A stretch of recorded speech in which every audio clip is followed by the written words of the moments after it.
Blog Talk Radio. Boa noite, meus amigos. Estamos aí de volta, como sempre, com excesso de material e falta de tempo. Vamos começar aqui com a mensagem do Cristiano. Ele diz: quando eu vi aquela psicóloga da PUC que pariu, eu estava rezando, pedindo a Deus para que você estivesse assistindo aquilo. Eu fiquei pasmo ao ver aquela trubufu dizer aquilo. Ela simplesmente condecorou a ousadia do assassino coreano por ter feito o que ela deseja, mas não tem capacidade de fazer. Olavo, eu gostaria de conhecer você. Com poucas palavras, você mata o mosquito e dá até endereço do laboratório que o modificou. Olha, Cristina, está muito bem observado. Mas, na realidade, é o seguinte: quando eu recebi esta gravação, eu não consegui reproduzir a imagem, tinha só o som. E a voz daquela senhora era uma voz agradável, então eu imaginei que fosse uma moça bonita, né? E fiquei desarvorado, fiquei deprimido. Depois, quando eu consegui ver a imagem, daí eu compreendi. Eu achei que ela tinha toda a razão de dizer aquelas coisas. E eu também, se tivesse aquela aparência, diria a mesma besteira que ela disse, né? Então eu fiquei até aliviado quando eu vi a cara dela. Se fosse uma moça bonita, eu ia ficar realmente passado, né? Agora, aqui temos aqui o Alberto Cruzo. Ele está reclamando aqui. Sempre fui um fã dos seus escritos, porém, com relação ao texto Sitting Duck, preciso discordar enfaticamente. Você está resumindo um problema muito sério que se manifesta repetidamente nos Estados Unidos a cada ano e que, estranhamente, ocorre com frequência logaritmicamente maior do que em outros países desenvolvidos. Excluo propositadamente o nosso país e demais países terceiro-mundistas. Ao fato de que não existem lá pessoas armadas nas escolas. Isto vindo de um filósofo intelectual do teu gabarito. A terrível matança não teria ocorrido, ou não nas proporções dramáticas que constataram, se uma professora de literatura do Virginia Tech, no meio da discussão sobre Sense and Sensibility de Jane Austen, tivesse sacado seu Magnum 44 da cintura e tivesse colocado 8 tiros no meio da testa do coreano. Ô, Alberto Cruz, eu acho que é exatamente assim, porque se ele tivesse levado um único tiro na mufa, ele teria parado imediatamente. Existe até um livro, o livro chama-se Firing Back, que é a experiência de um sujeito que estava numa igreja, não foi nos Estados Unidos, foi na Austrália, e entrou um desses malucos lá na igreja atirando. Atirou no segundo, no terceiro não atirou por quê? Porque tinha um homem armado lá dentro, acabou com a brincadeira na mesma hora. Quer dizer, a população estar armada é uma defesa permanente contra essas coisas. Agora, tem o seguinte: eu não disse que isso aconteceu porque a população não está armada. Aí seria o fim da picada. Quer dizer, o fato de um sujeito não ter arma não obriga que o outro lhe dê um tiro. Tá certo? Aliás, se você repara bem, o artigo não é sobre as causas do ocorrido. Para falar sobre as causas, tem milhares de pessoas. Eu só falei sobre a pergunta que eu fiz. Não foi sobre as causas do crime, foi o porquê da não reação. Quer dizer, por que as pessoas não reagiram. Tá certo? Com relação à comparação com outros países, precisa ver o seguinte: não tem, quer dizer, nenhum país desenvolvido do tamanho dos Estados Unidos, tá certo? Onde você não tenha violência desse tipo. Tá certo? A gente não recebe, por exemplo, as notícias de violência na China. Tá certo? Eu, às vezes, acompanho. É muito pior do que aqui, mas muito pior mesmo. Entendeu? Na Rússia, então, nem se fala que é um país dominado pela máfia. Agora, a gente comparar um país de dimensões continentais com os Estados Unidos, né, com uma titica de calinha do tamanho da Inglaterra, da Irlanda e tal, aí não tem o menor sentido. Quer dizer, os fenômenos sociais não podem ter, vamos dizer, operar do mesmo modo nessas duas dimensões. Né? E, ademais, tem países, muitos países na Europa, onde o povo está armado, sim, está tradicionalmente armado. Tá certo? Esse negócio de desarmamento é de agora. Mas, se você chegar na Suíça, por exemplo, todo cidadão suíço é armado. A Suíça está armada até os dentes. Dizem que lá tem 6 milhões de policiais, quer dizer, é o número de habitantes, né? Então lá ninguém vai tirar farinha com o povo, porque sabe que vai sair muito mal. No restante da Europa também tem muita gente armada. Você não pode esquecer, a Inglaterra é um país de caçadores. Né? A mesma coisa a Alemanha. Né? Então, recentemente houve na Inglaterra esse negócio de desarmamento e a criminalidade aumentou barbaramente. Mas é claro, qualquer ladrão, eu tenho experiência pessoal, tá, de ver, entrar ladrão na minha casa e o fato de eu estar armado salvar a minha vida. Eu já sei como é que é isso.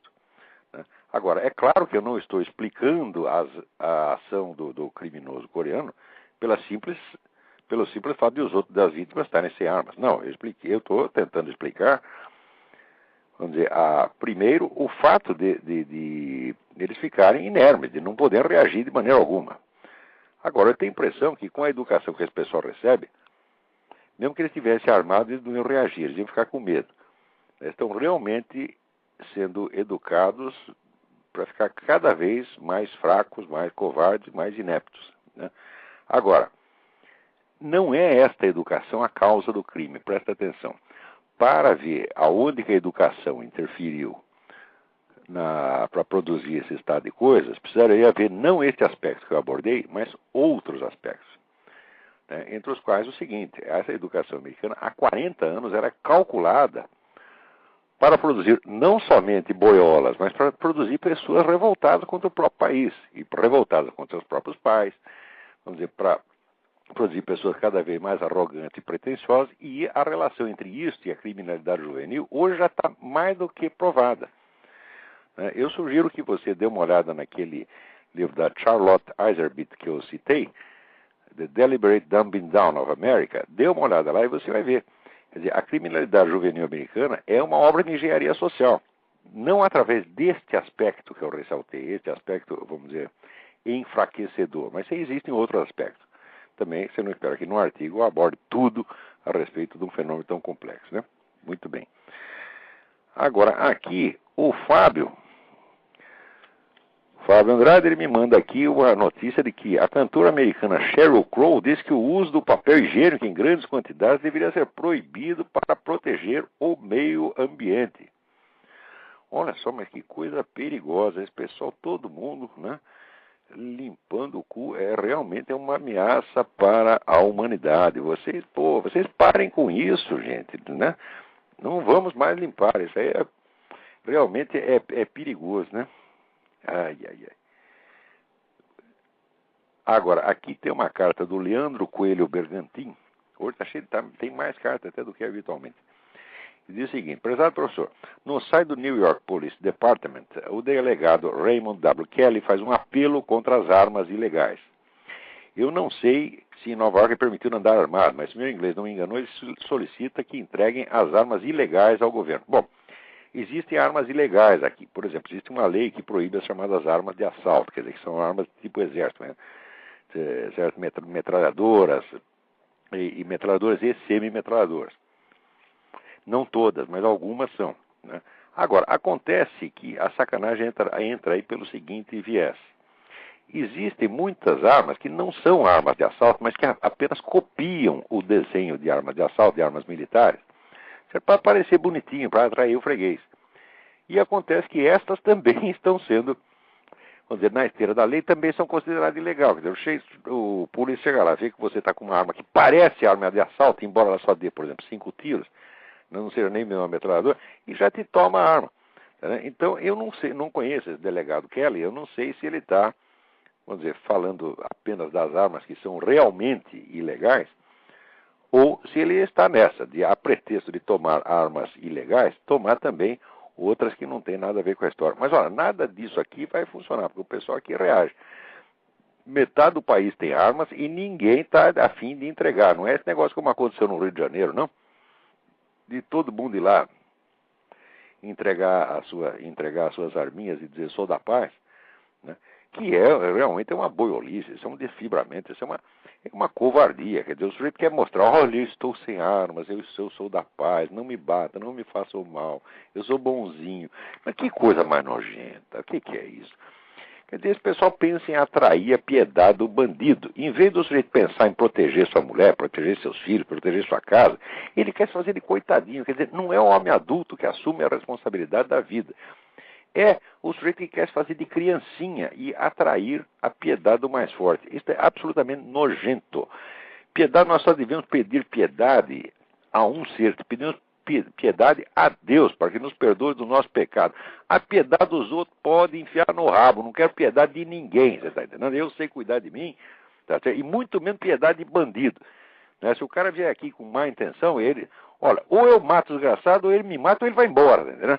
Agora, piedade, não, que é isto? Né? Que estupidez.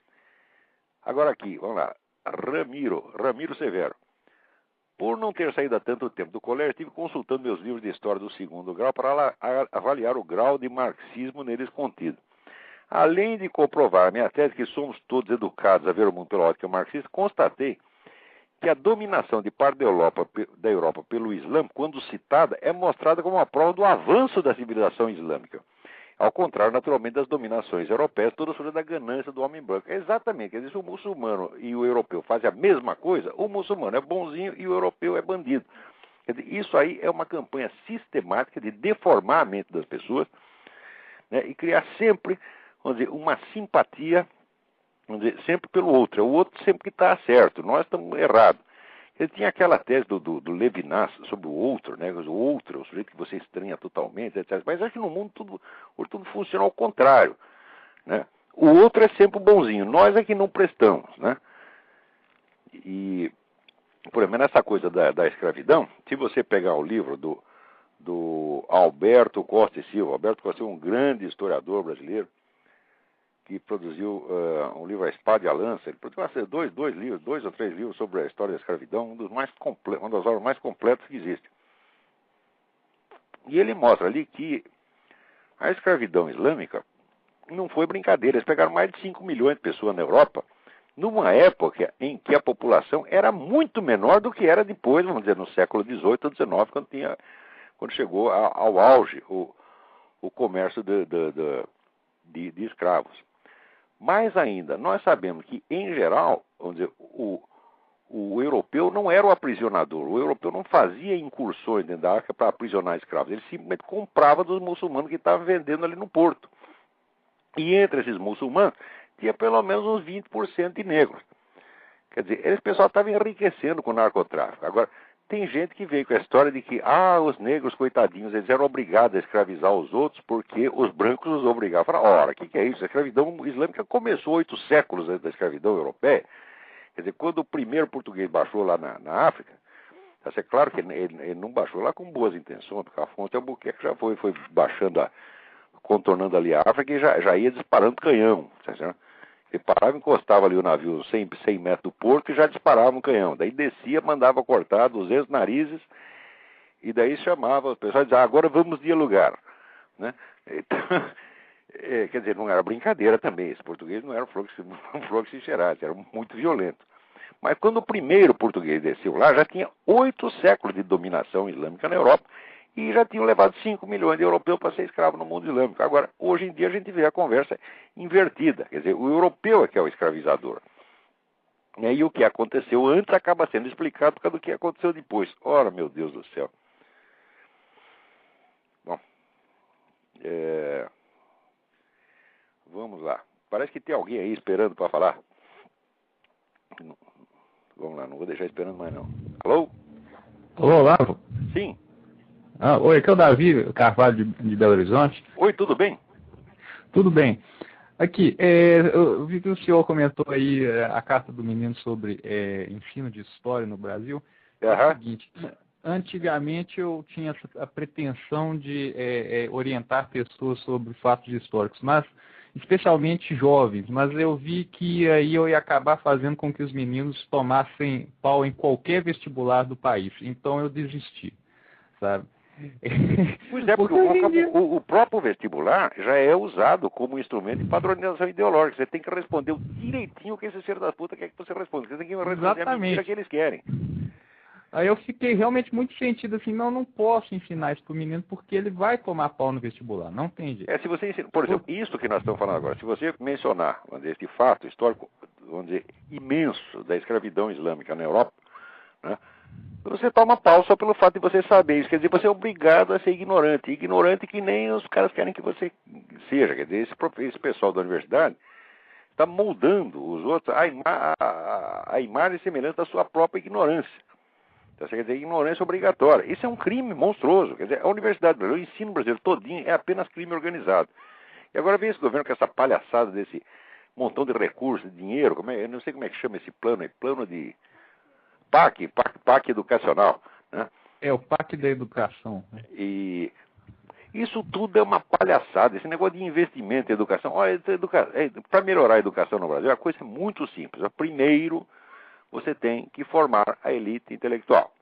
Tá certo? Você não vai conseguir educar um país assim em menos de uma geração. Então você tem que formar uma elite para que ela tenha um efeito irradiante.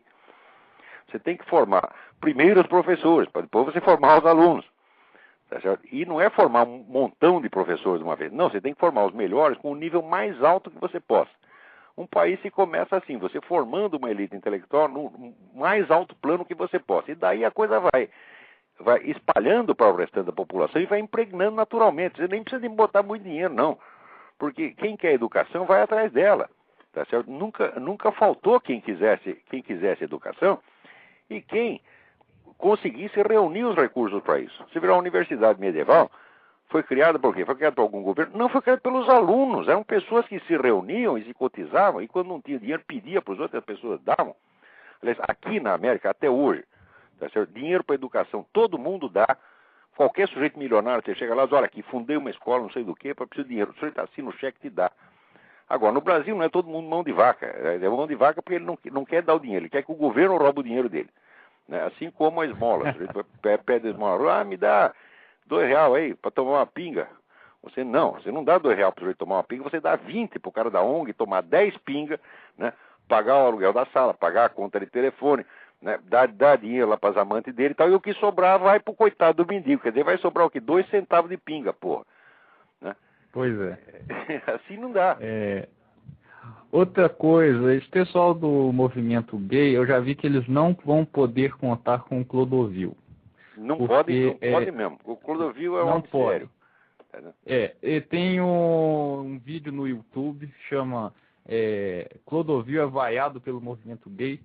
É o seguinte, o Clodovil está discursando com o pessoal e aí ele comete pelo menos 4 heresias na frente do pessoal. Primeiro ele fala de Deus, ou seja, primeira heresia, né? E ele diz que Deus, inclusive que o fato dele ser deputado, ele considera como chamado de Deus. Ou seja, não pode, coisa ruim. Não pode, né? isso é proibido, é proibido.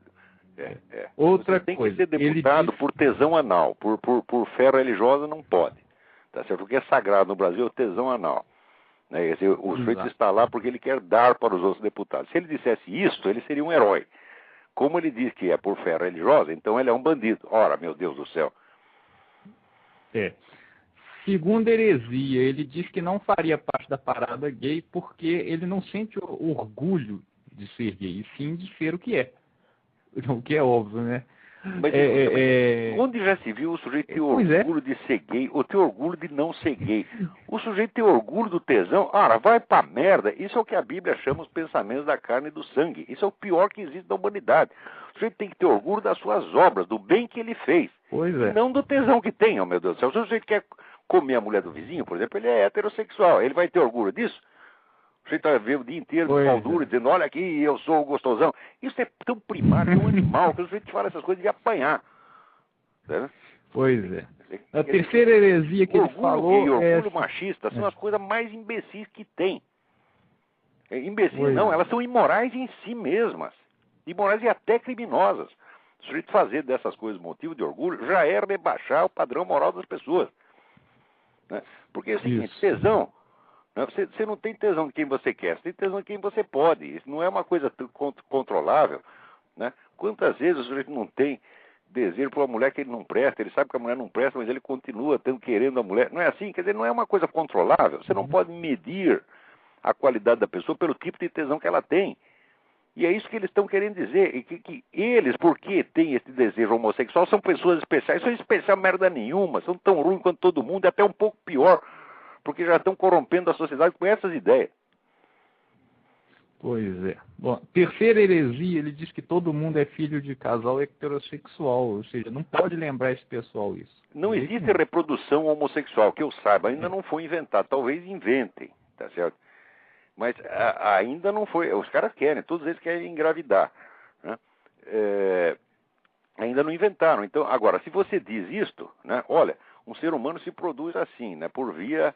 Né, vaginal, etc, etc, e não tem outra maneira de fazer. Eles ficam loucos da vida com isso, sabe? Eles queriam que todo mundo nascesse de proveta. Uma vez eu li um livro chamado Lesbian World, eu esqueci o nome da autora, faz muito tempo que eu li. Eu dei tanta risada com o livro, porque ela dizia o seguinte, ela dizia, era uma líder lésbica americana, que ela dizia sumariamente que as mulheres tinham que parar desse negócio de transar com homem, mas tinham que parar definitivamente. Né? Quer dizer, o que é isso? É a velha heresia dos cátaros e albigenses. Eles querem parar a reprodução humana. E o sexo só pode ser o sexo lúdico, ele não pode ter finalidade reprodutiva. Quer dizer, é uma coisa tão antinatural, tão idiota, né? Que, na verdade, os cátaros só continuaram existindo porque eles não cumpriam os seus próprios mandamentos. Senão já teria acabado a primeira geração de cátaros, não tem a segunda, né? Pois é. E, finalmente, a quarta heresia que ele falou é que ele, por exemplo, preferiria um Leonardo da Vinci a um travesti de rua. Ih, rapaz, foi a conta. Ele acha que o pessoal acha que os travestis de rua são todas pessoas nobres. Quer dizer, eles nunca passaram por essas avenidas de São Paulo, onde tem travestis em massa praticando assalto e atacando as pessoas. Tem inclusive um colega meu que foi assaltado, a mão armada por dois desses. Felizmente ele estava armado e pôde se defender. Senão estaria morto. Quer dizer, agora vão dizer que esse pessoal é tudo bonzinho, são cidadãos da mais alta categoria. O que é isto, porra? Quer dizer, agora pelo fato do negro ser um travesti, ele vai ter que ter uma situação, um status especial na sociedade, ele é intocável. Ora, que vão a merda, pô. E o pessoal está cada vez mais presunçoso e bobo, tá? O que estão precisando, vamos dizer, levar umas verdades na cara, como o Clodovil está dizendo. Tá? E a gente não tem... Olha, aí tem o negócio, tem que respeitar a opinião ali. Eu falo, não, peraí, em primeiro lugar você tem que respeitar a verdade. Se você sabe que 2 mais 2 é 4, você não pode respeitar igualmente essa ideia e a ideia do sujeito que diz que é 5. Tá certo? Na próprio ensinamento da Igreja Católica, existe um negócio que chama respeito humano. Você, por respeito humano, muitas vezes você desrespeita a Deus, desrespeita a verdade. Então, primeiro a verdade. Por exemplo, se eu respeito a sua opinião, quer dizer o seguinte, é porque eu não tenho certeza da minha, então nós trocamos opiniões, trocamos ideias, para ver se descobrimos a verdade. Mas na hora que descobrimos, nós dois temos que ceder diante dela. Agora, hoje o pessoal pega as suas opiniões e a santifica. A opinião deles está muito acima da verdade. Eu acho que 2 mais 2 é 4,3. E isso é tão bom quanto você dizer que não é. Ora, o que é isso, pô? Esse pessoal isso é de uma prepotência, onde é que coloca a vontade do indivíduo, a preferência dele, o gosto dele, acima da verdade, acima da existência dos outros seres humanos. Cada um desses desgraçados pensa, minha vontade é lei, o meu tesão é sagrado, né? E assim por diante. Quer dizer, como é que nós podemos conviver com gente assim, porra? O que é isto, porra? Olha, homossexual, viado sempre existiu e nunca encheram o saco quanto estão enchendo agora. Ao longo da história, teve inumeráveis sujeitos viados que eram boa gente, que fizeram grandes contribuições. Acabou de falar do Leonardo da Vinci. Leonardo da Vinci deu para todo mundo que tinha em volta. E, no entanto, quanta coisa boa o homem não fez. E não ficou enchendo o saco por causa disso. Agora vem esses João Ninguém, esses Zé Mané, que só porque é viado acha que é um cara especial e que tem direito a isso, mais aquilo. Coisa que Leonardo da Vinci jamais teve, nem pensou em ter, porque não era idiota. Né? Pois é. Agora, esse aí eu tô com o Clodovil e não abro.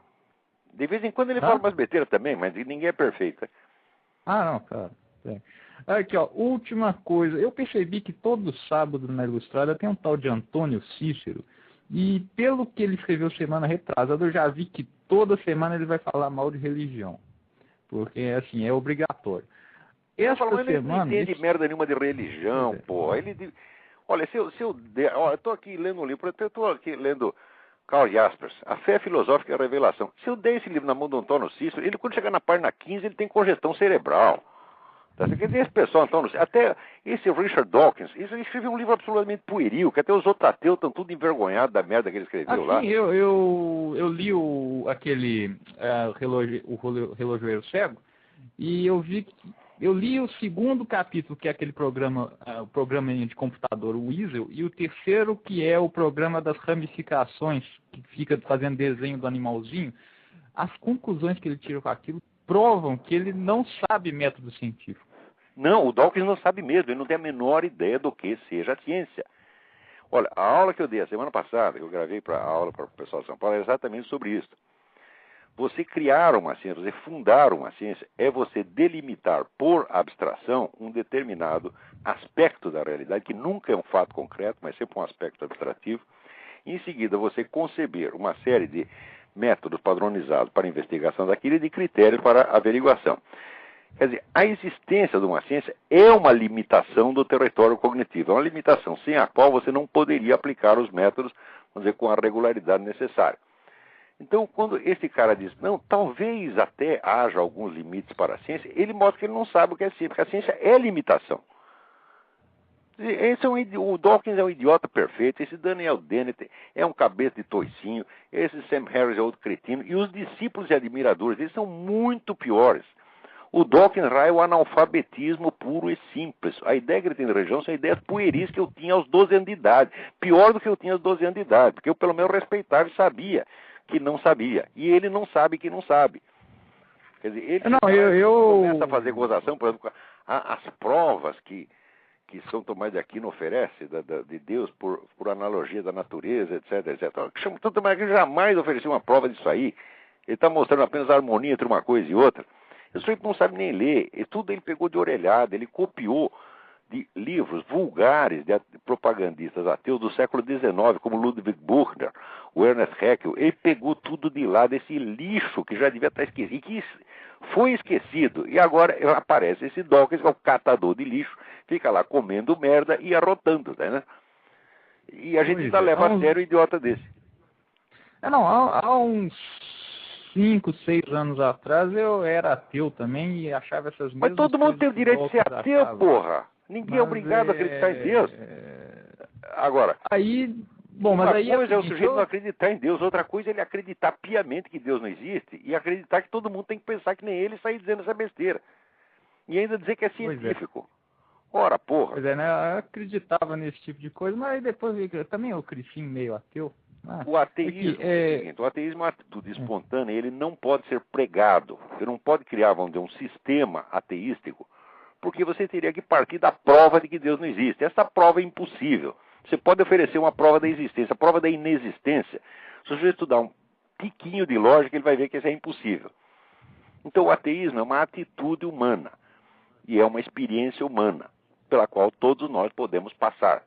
Ou o ateísmo ou o agnosticismo, que seria, vamos dizer, a indiferença ao problema da existência de Deus. Todos nós podemos passar por isso, é uma experiência humana. Agora, o sujeito sair pregando isso aí já mostra, só pelo fato de fazer isso, já mostra que é uma besta quadrada. Pois é.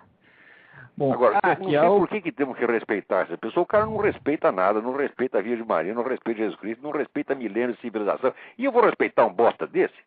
Ora, o que é isso, porra? Bom, finalmente a grande o argumento do Antônio Cícero foi o seguinte, ele diz o seguinte, a tese de Ivan Karamazov, se Deus existe, tudo é permitido. Então todo mundo se Deus não existe, tudo é permitido. Pois é. E ele falou o seguinte, não, mas veja, por exemplo, pega o exemplo de Deus mandando Abraão matar o próprio filho e parando a mão dele com um anjo. Se Deus manda o cara matar o filho, e aí o cara vai matar o filho, então, logo, se Deus existe, tudo é permitido, porque ele mesmo, Antônio Cícero, não mataria. Quer dizer, Antônio Cícero é melhor que Deus. No fundo, o raciocínio dos caras é este. O Deus da Bíblia era violento, cruel. Eu sou bonzinho, eu sou um exemplo para a humanidade. Sigam a mim. É isso que eles estão dizendo. É um raciocínio tão pueril, tão bobo. Né? Quer dizer, primeiro, existem alguns séculos de exegese só desta cena, só de interpretação desta cena do Antigo Testamento, já escreveram milhares e milhares e milhares de páginas. Se o cara procurar patrística grega, patrística latina, está tudo lá. Mas ele não é capaz, porque o cara não lê nem grego nem latim, muito menos tem cabeça para entender o que está escrito lá. Então começa a punhetar, sabe, interpretações gratuitas, pueris, coisa de menino. Tá certo? E ainda escreve, ainda publica. Mas publica por quê? Porque o jornal é de outro bobão, que também não entende merda nenhuma disso e acha que sabe tudo, que é o Otávio Frias. Que porque ganhou um dinheiro do pai dele, acha que sabe alguma coisa. O Brasil é assim, o sujeito nasceu com uma conta bancária privilegiada, ele acha que é gênio. Todo mundo é assim. Tá certo? Se for pobre, ele é ele é um gênio e vítima da sociedade. Agora, se for rico, né, ele é o gênio, é o guru, tem que ensinar todo mundo. Ninguém tem um pingo de vergonha na cara, de humildade, tá certo? De respeito pelo conhecimento. Tá certo? Por exemplo, se você quer falar da doutrina da Igreja Católica, a doutrina da Igreja Católica está consolidada numa série de livros que se chama a Patrística Grega, a Patrística Latina, e mais as atas dos concílios e os decretos papais. Soma tudo isso, dá alguns milhares de páginas. Tem gente que passa a vida estudando isso. Não digo que você precisa ler tudo, mas pelo menos alguma coisa você tem que ter ideia. Esse pessoal nunca leu nada. Eu duvido, eu aposto. Eu dou um livro de Santo Tomás de Aquino, eu dou aqui a Suma contra os Gentios, tá certo? Que é curtinha, não é que nem a Suma Teológica, é mais curtinha do que a Suma Teológica. Para o Antônio Cícero, eu duvido que ele atravesse vivo esse matagal de silogismos. Ele não entende. Ele não tem capacidade para isso. Nem ele, nem nenhum desses vagabundos que estão opinando. Ora, porra! Oh, meu Deus do céu. Ora, eu tenho uma época na minha vida que eu fui jornalista de economia. E escrevi um monte de besteira sobre economia, que era um assunto que eu não entendia nada. Mas eu fiz isso porque eu era obrigado, tá entendendo? Era o meu emprego. Então, eles me botaram na sessão da economia, eu falei, não, mas eu não entendo disso. Aí os caras falaram, não tem importância, se vira aí. Eu fiz isso durante 2 anos. Eu morro de vergonha até hoje. Eu saí de lá prometendo que eu nunca mais ia escrever sobre assunto que eu não entendia. Tá certo? E nunca mais vou responder. E nunca ia responder o que eu não sei. Quando eu não sei, eu digo, não sei. Agora, esse pessoal, eles sentem que tem obrigação de ter opinião sobre tudo e que nós temos pior, nós temos obrigação de ouvir a porra da opinião. Porque, olha, eu acho que assim, a liberdade de expressão, tá certo, é concomitante e correlativa à liberdade de não ouvir a expressão do outro. Se você quer falar, pode falar, só que eu não vou ouvir, eu viro as costas e vou embora. Né? Agora, esse pessoal que tem os meios de comunicação na mão, que é tudo, vamos dizer, um banderliquinho, filho do papai, que não sabe bosta nenhuma, esses caras, em vez de entender que se Deus lhe deu esses meios, é para que eles o usem com humildade, tá certo? Com sinceridade, não, eles acham que eles são os gostosos e que eles têm que ensinar os outros. Ora, assim não dá, porra. Aqui, pelo menos nos Estados Unidos, tem isso. Quer dizer, o sujeito que é rico, ninguém respeita o nego porque ele é rico, não. Entendeu? Esse é rico não é importante porque é rico. O cara o americano já pensa assim, não, você já é rico, já tem um montão de dinheiro, ainda vai querer que eu te respeite? Ora, porra, tá querendo demais, né? Respeito quem merece o respeito, mesmo que não tenha dinheiro. Agora no Brasil não, o nego tem dinheiro, tem tudo. Tem mais gente na fila aí para falar. Ah, sim, até. Muito obrigado pela informação sobre o Clodovil. Muito obrigado. Estou com o Clodovil e não abro. Vamos lá, vê quem está na linha aí. Alô? Alô? Alô? Alô? Enquanto isso aqui, tem um Flávio Prestes Neto pergunta, por que os esquerdistas são contra o fumo e a favor da legalização das drogas? São assim porque são filhas das putas, vocês ainda não entenderam, esse pessoal não tem nada na cabeça, pô, ele só tem presunção e vaidade, isso tudo é um monte de bolha de sabão, quer dizer, é uma balofice mental fora do comum. Quando você lê o que esse pessoal, Frei Beto, Leonardo Boff, escreve, é só gordura, é só palavrora, não tem nada ali, não tem um pingo de conhecimento. Quando tem, é assim, a exibição. O Frei Beto, semana passada, fez um artigo que citava um monte de autor. Um monte de autor que ele eu não digo que ele não lê, mas pelo menos não poderia entender. Né? Quer dizer, eu duvido muito que o nego fosse ler seriamente, por exemplo, o Moriá, com o Bernanos, e continuar com essas ideias que ele tem na cabeça. Que Bernanos, assim, é um banho de sinceridade que o hipócrita que lê aquilo não sai inteiro, porque ele se vê retratado ali. Né? Tem um livro que chama L'Imposture, a impostura. Né? É o padre impostor. Tá certo? Eu quero ver um Leonardo Boff, o Frei Beto ler aquilo e não perceber que é dele que está falando. Tá certo? Então, ele pode citar Bernanos, mas olha, sair vivo da leitura de Bernanos não sai, não. Porque Bernanos era gente, era assim, um príncipe da sinceridade, da franqueza. Né? Um homem que assim, dá gosto a gente ler e perceber que no meio da falsidade, do artificialismo do mundo moderno, ainda tem uma voz humana, um sujeito que fala as coisas do jeito que ele está vendo. Quer dizer, Bernanos, para mim, sempre foi um exemplo, tá certo? E agora, esse pessoal pode citar Bernanos, mas se seguir o exemplo dele, não pode, não. Vamos lá. Peraí, tem gente na linha aí, vamos lá. Alô? Alô? Alô, Olavo, é o Flávio. Ô, Flávio, tudo bem? Tudo bem? é o seguinte, você está falando aí a respeito de leitura, essas coisas, é a respeito dos evangelhos apócrifos. Existe alguma verdade, ou é tudo ficção, tudo... Não, existem centenas de evangelhos apócrifos, tá certo? E, vamos dizer, quando a igreja selecionou como evangelhos canônicos esses 4, é porque eles concordavam entre si em todos os detalhes. Eles concordavam entre si e concordavam com os depoimentos orais, vamos dizer, dos primeiros padres, da sucessão apostólica. Então a igreja selecionou esses 4 porque não havia dúvida com relação a eles. Os outros, ele não sabe de onde veio, e tem coisas que foram escritas 200, 300, 400 anos depois. Que nesse negócio do Evangelho de Judas, quer dizer, o sujeito que apresenta esse Evangelho de Judas como um documento a respeito das origens do cristianismo já é um charlatão por definição, porque ele mesmo disse que foi escrito 200 anos depois. Tá certo? 200 anos depois foi totalmente inventado. Tá certo? Agora, vamos dizer, nos evangelhos, nos 4 evangelhos, você tem diretamente o depoimento ou daquilo que as pessoas viram ou daquilo que ouviram da testemunha imediata. Tá certo? Então, esses são inteiramente confiáveis. Agora, o resto pode ter alguma curiosidade histórica, mas eles nada dizem sobre o cristianismo, eles dizem apenas sobre si mesmos. Tá certo? Um mentiroso, quando fala, ele não está falando sobre a realidade, ele está expressando a pessoa dele. Então, essas coisas como o Evangelho de Judas é isso. A gente não fica sabendo nada sobre o cristianismo, fica sabendo sobre o que o idiota do autor pensava. Agora, o sujeito que se dedica a isso e que apresenta como se fosse um grande documento, uma coisa importante que pode virar do avesso a nossa concepção do cristianismo, é um charlatão em toda a linha. Tá certo? É como esse negócio do túmulo, o famoso túmulo de Jesus. Né? Quer dizer, o arqueólogo que descobriu lá o buraco disse, isso aqui não é túmulo de Jesus, coisa isso nenhuma. Mas daí chega um cara de Hollywood cheio de dinheiro e faz um filme dizendo que é. Quer dizer, e ainda dizendo que é científico. Olha, o lugar desse pessoal tinha que ser na cadeia ou no hospício, porque isso aí é charlatanismo, isso é exploração da boa-fé popular. Eu acho mesmo que você redigisse um documento a respeito da Revolução Francesa, né? Como se você tivesse, né? É como se eu me apresentasse como testemunho ocular da Revolução Francesa, mais ou menos isto. Como tem muitos anos, né? Sei lá, no caso do cristianismo, né? 2000 anos, aí parece que é pouquinho, né? 100, 200 anos, né? Parece que agora, no século XX, existe, vamos dizer, a indústria de falsificação histórica no século XX é uma coisa absolutamente monstruosa. Agora, presta atenção.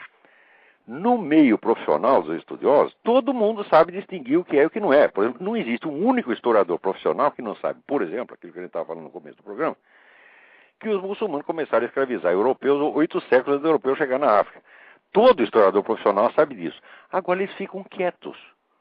Porque tem medo, ou porque acha que não faz parte das obrigações do acadêmico, ele sai enfrentando movimentos sociais. Digo, ora, mas quando o movimento social oferece dinheiro para essa gente mentir, eles mentem. Agora, dizer a verdade e ficar impopular perante esses vagabundos, ninguém quer. Quer dizer, o problema é esse, bicho. Há um excesso de filha da puta por quilômetro quadrado. Tá, né? E está uma falta de gente séria, de gente honesta. Porque nesse mundo aqui, as pessoas só querem o seguinte, ou é a permissividade total, quer dizer, que aquele negócio do PT, que falou aquele ator, até esqueci o nome dele, que diz, não, nós temos que sujar as mãos. Né? Uma diz que não é para limpar o cu, o outro diz que tem que sujar as mãos, e está todo mundo achando isso maravilhoso. Ou então tem que ser santinho, daí eles ficam cobrando dos outros a santidade total. Quer dizer, se você comete um errinho, eles te condenam e dizem que você é hipócrita. Né? Então, o que eles não admitem, vamos dizer, é a simples moralidade humana, de você ter a sinceridade, ter aquele mínimo de honestidade. Você não precisa ser santo, não. Tá certo? Mas, este mínimo eles não aceitam. Quer dizer, eles só admitem duas hipóteses. Ou tem que ser o santo total, tão santo que não existe, mais santo que Jesus Cristo, ou então pode ser tão sem vergonha quanto eles mesmo. Quem é que não vê que isso é loucura, porra? Tudo quanto é morbidamente exagerado, tudo quanto é desproporcional, é loucura. Eu não entendo por que continuam prestando atenção no que esses caras dizem, entendeu? Olha, existe uma resposta que é a resposta infalível para tudo. Essa resposta diz assim, vai tomar no cu. Isso é a resposta que a maior parte das ideias em circulação merece. Né? E olha que já é muita coisa. Olha, vai tomar no cu. São 4 palavras. Dizer 4 palavras em resposta a um sujeito desse já é excesso de caridade. Com relação à questão do espiritismo, que isso aqui no Brasil agora existe alguma verdade, alguma mentira, esse negócio Os fenômenos espíritas existem. Os fenômenos, muitos daqueles fenômenos acontecem efetivamente, você já tem próximo, não todos, evidentemente, mas alguns são. Quanto às doutrinas, eu acho que são exageradas. Tá certo? Eu acho que são muito exageradas, mas é apenas uma opinião minha. Eu sei distinguir entre o que é conhecimento, eu sei distinguir quando eu estou transmitindo conhecimento e quando eu estou transmitindo apenas uma opinião minha. A minha opinião, enquanto tal, não vale mais que a de ninguém. Agora, se eu disser para você que 2 mais 2 é 4, daí tem valor absoluto. Tá certo? Agora, no caso, isso é apenas... Eu não conheço as doutrinas com a extensão suficiente para opinar a respeito. Eu tenho a impressão de que são exageradas. Pela pequena experiência que eu tive a respeito, porque tem um tempo que eu fui repórter da revista Planeta. Tá certo? Então a gente entrevistava extraterrestre, conversava com fantasma. e nesse tempo, evidentemente, eu andei lá algumas sessões espíritas. Tinha uma grande amiga minha, falecida, Dona Elsie do Bugras. Dona Elsie era uma senhora inglesa que morava no Brasil e ela era Relações Públicas do Além. Tá, e ela era espírita para danada, né? E ela vinha contando umas coisas extraordinárias. A gente via que muitos dos fenômenos eram reais, mas daí tirava umas conclusões que eu já achava um pouco aberrantes. Mas achava e acho, é apenas achismo. Aí não leve muito a sério a minha opinião nesse ponto. Quando eu estudar o assunto melhor, eu digo para você.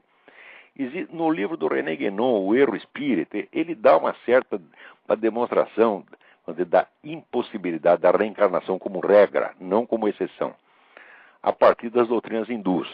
Me parece que ele está certo. Quer dizer, o fenômeno da reencarnação pode até acontecer, mas não é uma coisa, vamos dizer, normal, é muito menos uma lei da evolução universal, porque já mistura espiritismo com evolucionismo, com teosofismo, com socialismo e faz aquela merda, tá entendendo? Então, mas ó, note bem, eu não sou autoridade no assunto. Sim. Muito obrigado. Obrigado eu. Tem mais alguém na linha? Vamos lá.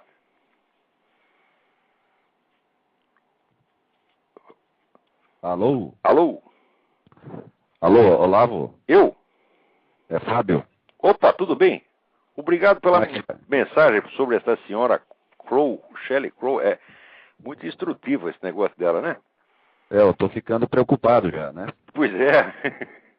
Porque eu sou um criminoso que, além de tudo, usa água de vez em quando, né? Pois é, não pode, isso aí não. Tá poluindo aí o universo, pô. Parar com isso. Eu conheci antigamente no Rio de Janeiro, tinha um guru, né? Desses gurus meio ecológico, meio naturista, que ele dizia que quando o cidadão está espiritualmente equilibrado, o cocô dele é puro e imaculado, então não tem que limpar mesmo. Quer dizer, se o sujeito tem que limpar, é porque ele está espiritualmente desequilibrado. Olha, eu não estou brincando, o sujeito dizia isto. Bom, e eu ouvi tudo sem uma reação. Você não acreditaria, vamos dizer, a minha circunspecção verdadeiramente britânica. Eu ouvi tudo aquilo sem dar um sorriso. Eu fui rir lá na esquina. Na hora eu fiquei quietinho. Mas, então, eu estava lendo Tinha bastante perguntas, mas tem uma que é bem curiosa. Fizeram uma pesquisa e parece que o povo brasileiro é o povo mais preocupado com a sua própria beleza. Beleza estética, né? Aquela coisa assim da sua aparência, né? Queria que você comentasse um pouco disso. Pois é, agora você acha que todo mundo tem a obrigação de ser bonito? Tem que ir para o spa, tem que não sei o quê. Olha, a minha teoria é a seguinte. A beleza está na forma, nas linhas da pessoa. Quer dizer, é uma coisa com que ela nasce e que ninguém pode lhe tirar. Agora o pessoal acha que beleza é o acabamento, é o enfeite. Né? Eu digo, se a mulher precisa de tudo isso é porque já não está muito bonita, não. Porque se estivesse bonita, podia estar descabelada. Se fosse bonita, podia estar descabelada, mal arrumada, e você ia perceber a beleza dela. Você pega, por exemplo, né? Pega aí sei lá, Sharon Stone, qualquer outra, e põe do lado dessa psicóloga que falou aí na televisão sobre o crime. Né? Você enfeita bastante a psicóloga e desarruma completamente a Sharon Stone e olha bem para as duas e vê se você não percebe alguma diferença. Né? Agora esse pessoal fica cuidando da beleza porque não tem, porque beleza não precisa ser cuidada. Você pode cuidar da higiene, você pode cuidar, vamos dizer, da arrumação exterior. Mas olha, isto... Como diz a minha filha, né? Bonitinha é feia arrumada, né? Então vai ficar tudo bonitinha. É o máximo que elas vão conseguir. Tá entendendo? E vai ser uma merda, né? Agora, o fato é o seguinte, o Brasil é afortunado nesse aspecto, porque tem muita mulher bonita aí, né? Quando eu morava no Rio de Janeiro, eu ficava besta, passava pela praia e falava, como é possível, né? Quer dizer, é um povo pobre, povo humilde e tal, mas tem tanta mulher bonita, né? E os caras ainda ficam reclamando da vida. Oh, que é isso, porra? Não, mas é interessante que parece-me, né, até por causa da minha própria profissão, que o brasileiro ele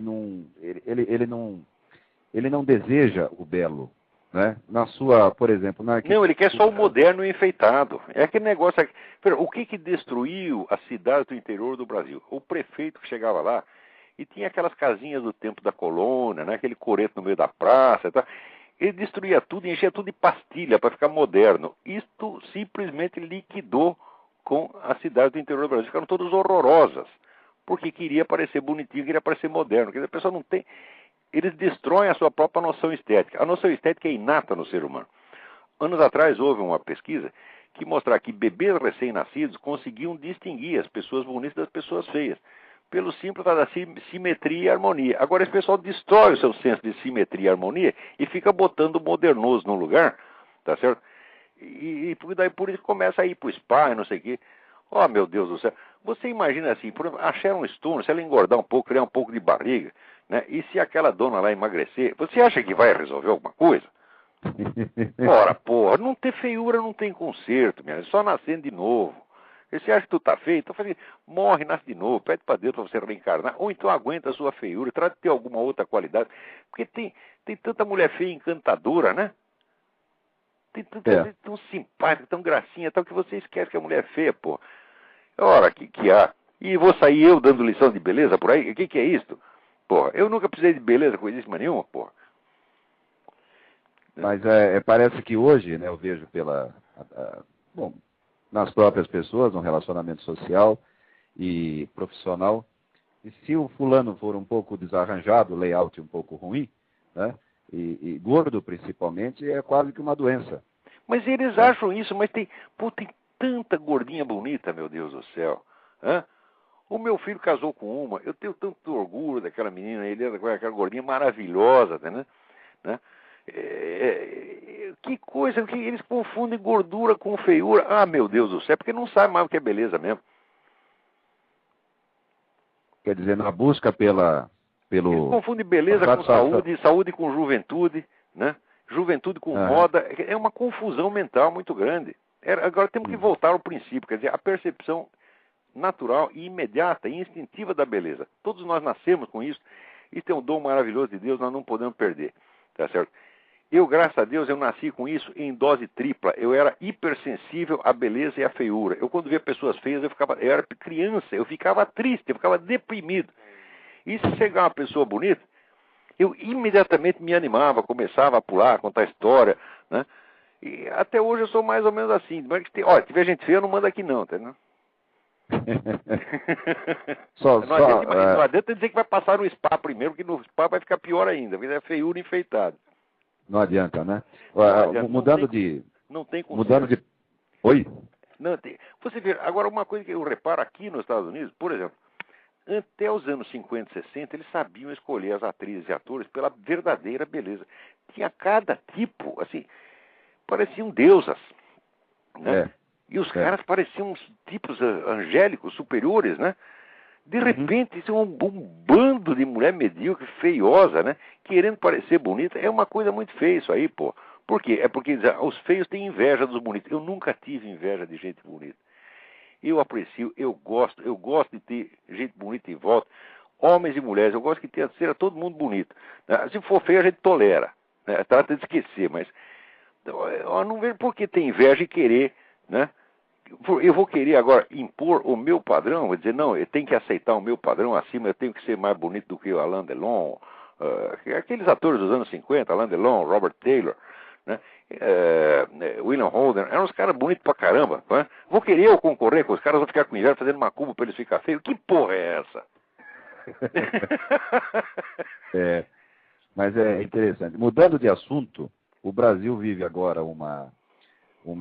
parece que uma limpeza aí no judiciário por conta do jogo. Do quê? Alô? Acho que saiu do ar.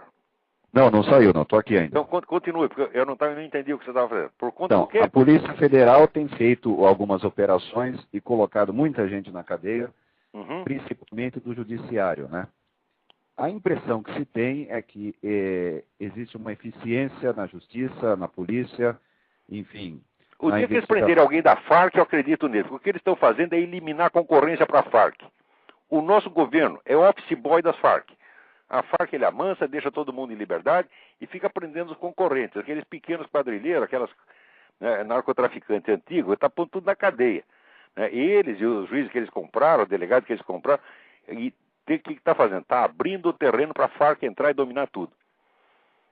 Quer dizer, então aparentemente está melhorando, não está melhorando, quer dizer... Está piorando muito, muito, muito, porque eu prefiro que tenha 10 quadrilhas pequenas do que ter uma monopolizando tudo, porque essa uma vai ter, além de ter o dinheiro, vai ter um poder político extraordinário, porque está sob a proteção do nosso governo. O nosso governo tem acordo assinado com a Farc no Foro de São Paulo, acordo de proteção mútua, acordo de solidariedade mútua. A Farc já é o maior fornecedor de cocaína no Brasil. E ainda não quer ter nem concorrente pequeno, quer mandar em tudo. E o nosso governo serve para isto. E ao fazer isto, ainda se faz, vamos dizer, de moralista. Diz que está, limpando o terreno. Ele está limpando que nem essa dona aí, essa dona Crow aí da fazenda. Está limpando uma conversa. Quer dizer que agora, está acabando com a concorrência. O governo está fazendo exatamente isso. Claro. Está abrindo o território para a Farc. Então a prisão... prender um cara da Farc e mantiver na cadeia, porque às vezes um delegado não sabe qual é a ordem de cima, e por engano ele prende o nego da Farc, tá entendendo? Daí logo se agita aquela petezada, tudo, como é que nós vamos soltar o cara, vamos fazer um manifesto, e vamos seguir. Já pôr o cara na rua no dia seguinte, porra. Agora, se prender o cara lá, traficante lá do Espírito Santo, de São Tomé das Letras, da puta que eu pariu, esse fica na cadeia. E tudo isso é uma palhaçada. Essa prisão de bicheiros, que parece ser uma moralização, na verdade não é. É o contrário. É simplesmente eliminação de concorrência. Olha, este de fato é o governo mais ladrão que tem. E eu quero fazer uma nota de rodapé. Qualquer palavra que eu tenha dito outrora a favor do senhor Roberto Mangabeira Unger fica cancelada e sem efeito. Eu disse besteira. Tá certo? Esse homem não presta.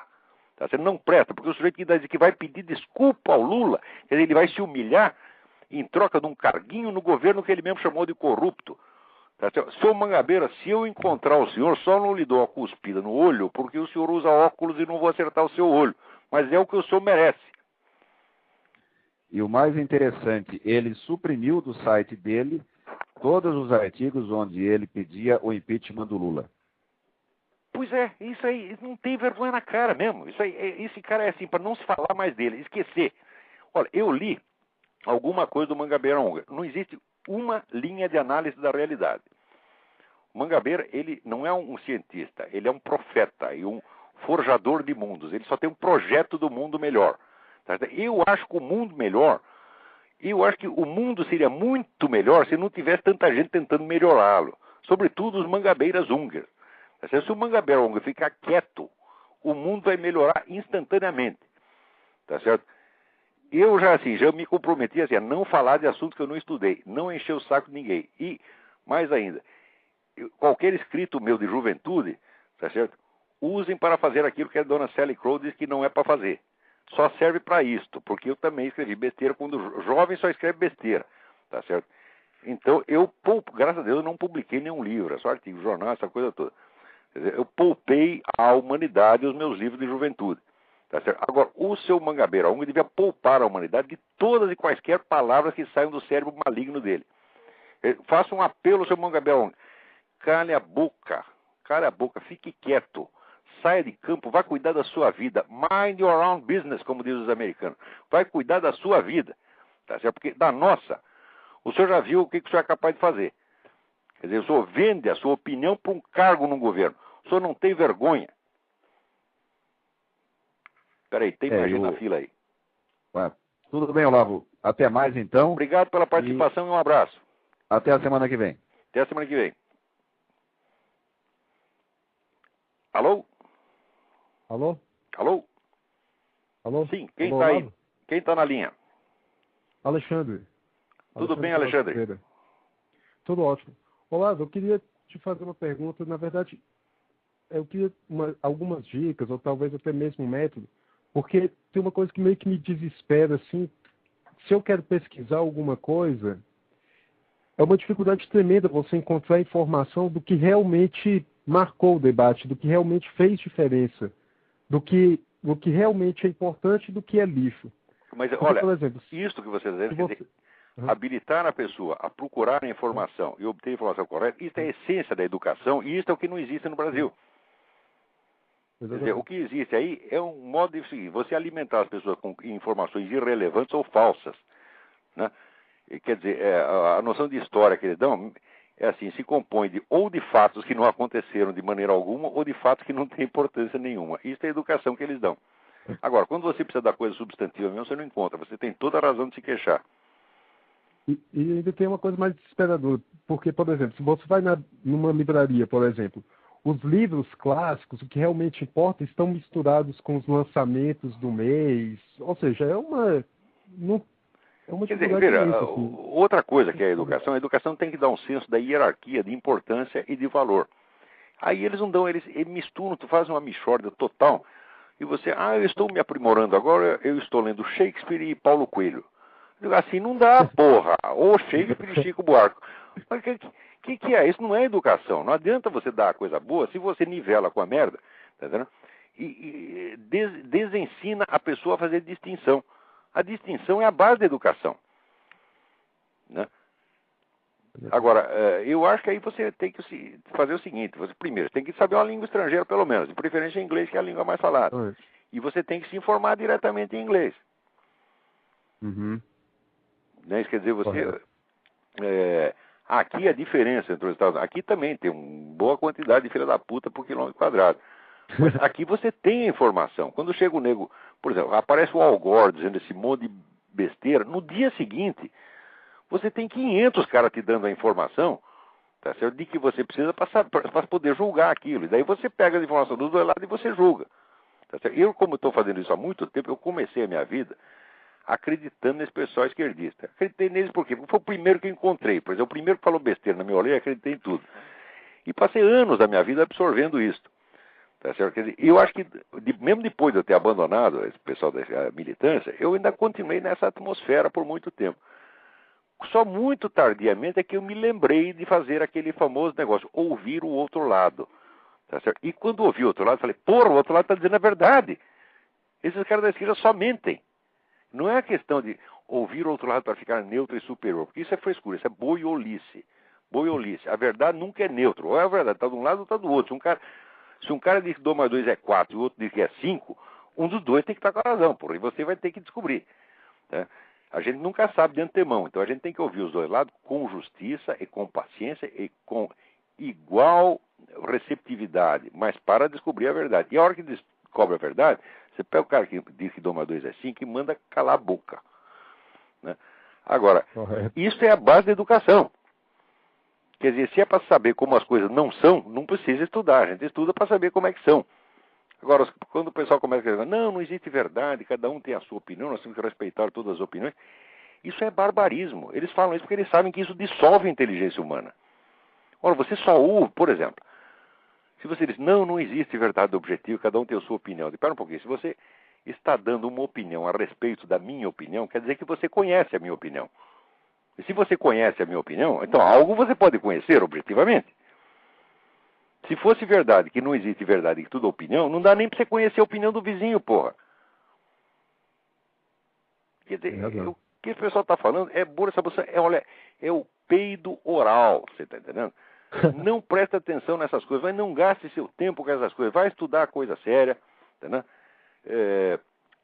Ora, faz aquele programa dos Great Books, do Mortimer J. Adler. Eu comecei minha vida fazendo isso e não me arrependo. Se você pegar essa série dos Great Books, não digo que você precisa ler naquela edição, mas se você pegar o livro do Mortimer Adler, que é How to Read a Book, né, como ler um livro, que saiu em edição, não saiu uma edição pela editora Guanabara, outra edição pela Faculdade da Cidade, tem traduções aí no Brasil. Você pegar ali e seguir a receita do Adler durante os 4 anos, você obtém uma formação superior muito melhor que qualquer faculdade brasileira, pública ou privada, vai te dar, porque as duas são pagas, na verdade. A pública até paga mais caro porque o imposto é mais alto. Não tem nenhuma faculdade que cobra 40% do que você ganha. Mas o imposto cobra 40% do que você ganha. E ainda diz que é educação gratuita. Puta merda. Bom, então, olha, te recomendo 3 coisas. Você pega isso aí, pega o livro do Carpo, História da Literatura Ocidental, você vai num sebo, procura. Agora diz que a Top Books vai editar de novo. Espero que sim, espero que consiga. A História da Literatura Ocidental. Lê a História da Literatura Ocidental e lê os livros que o Carpo recomenda lá. Tá certo? E lê o livro do Frederick Copleston na História da Filosofia e lê os livros que o Copleston recomenda. Feito isso, isso é a sua educação. Isso foi a minha. Eu comecei fazendo isso na minha vida. Não me arrependo até hoje. Agora, queria ver esses vagabundos, todos esses palpiteiros no Brasil fazer isso. Não tem formação. Tá certo? Eu tenho formação por quê? Porque eu fugi da escola e fui para casa estudar. Tá certo? Porque na escola só tinha maconheiro, agitador, filha da puta. Tá entendendo? Era só isso que tinha. Eu falei, aqui eu não vou aprender nada, eu vou aprender na minha casa. Então, olha, aqui o nosso tempo está acabando. Aliás, está acabando? Não, já acabou. Estamos invadindo aqui o espaço do Blog Talk Radio. Então, muito obrigado a todos e obrigado sobretudo ao Blog Talk Radio. Adoro esse Blog Talk Radio. O que eles estão fazendo é maravilhoso. Então, vamos em frente. Até a semana que vem. Muito obrigado.